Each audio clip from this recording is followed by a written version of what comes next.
Hi, I'm Margie Holmes, psychologist, author, and educator. We'll be talking about something that we're all guilty of every now and then, and that is lying. First, let's define lying. Put almost simplistically, lying is telling a false statement, an untruth. But not all things, of course, are that simple. For example, Joseph Cortez asks, what about those who do not speak up, who say nothing? Is that lying?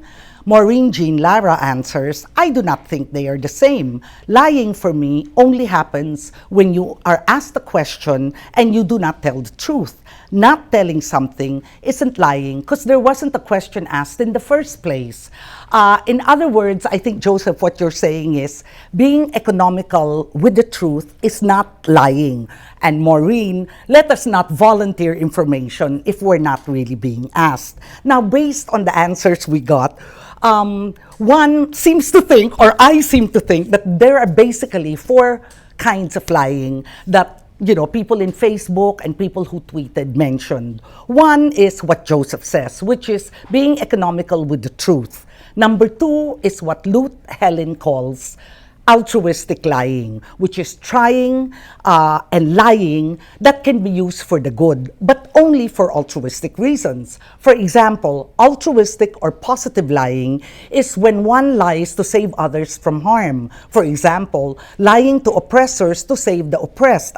Think of World War II when the Nazis were looking around to kill as many Jews as possible. So lying to protect someone is altruistic lying, according to Luke. Another example is preventing someone from being hurt by lying. For example, instead of telling your grandmother the truth that your grandson died of AIDS, you just say your grandson died of pneumonia.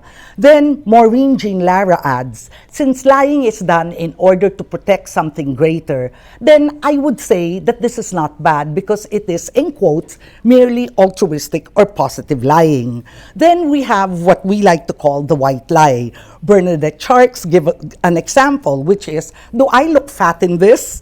So, taking all those sort of white lies, and I'm sure you know many, let us summarize with what Paul Montinola said, which is, people lie because they want others to feel better.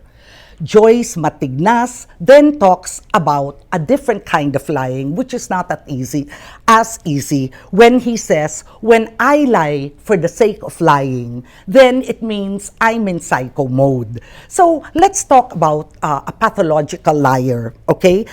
Actually, a lot of times, pathology and sociopathy are mixed up in the sense that a lot of pathological liars, or you could call psychopathic liars, are what Fred D. Oz says, which is these liars feel no remorse. The fact of the matter is, unfortunately, psychopaths and sociopaths are very good psychologists, and therefore they know exactly what to say, so you will believe them. And what you see is something like systematic desensitization. They tell you first very light things that you believe, and then it gets heavier and heavier, and you don't know. You're like the frog in boiling water. Since the heat is very low, you can accept that.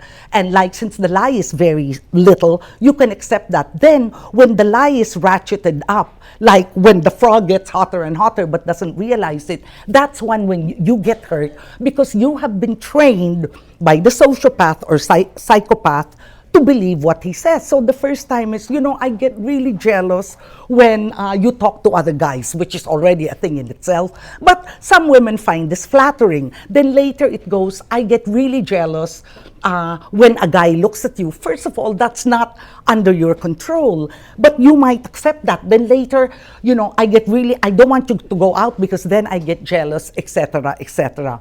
Now, how do you know you have fallen for a psychopath's lies? Usually it is only when you break up, which is what the sadness is. You break up and you can't help asking yourself, what happened? I did everything he wanted me to. You are usually so stunned because you don't know what hit you.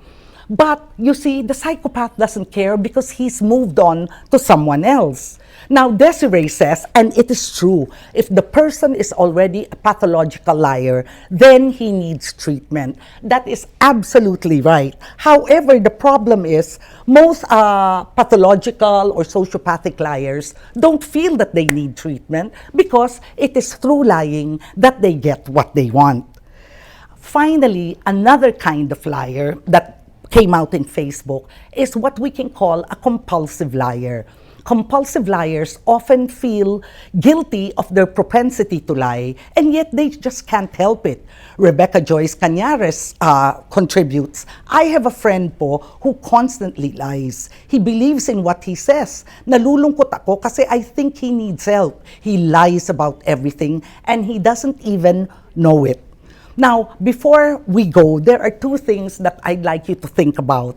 Okay, one is, when you talk about an altruistic lie, you actually take a lot of responsibility that I don't know if you have the right to. Let us just give one example. For example, who decides whether you should tell your mom that she is actually dying from an incurable disease?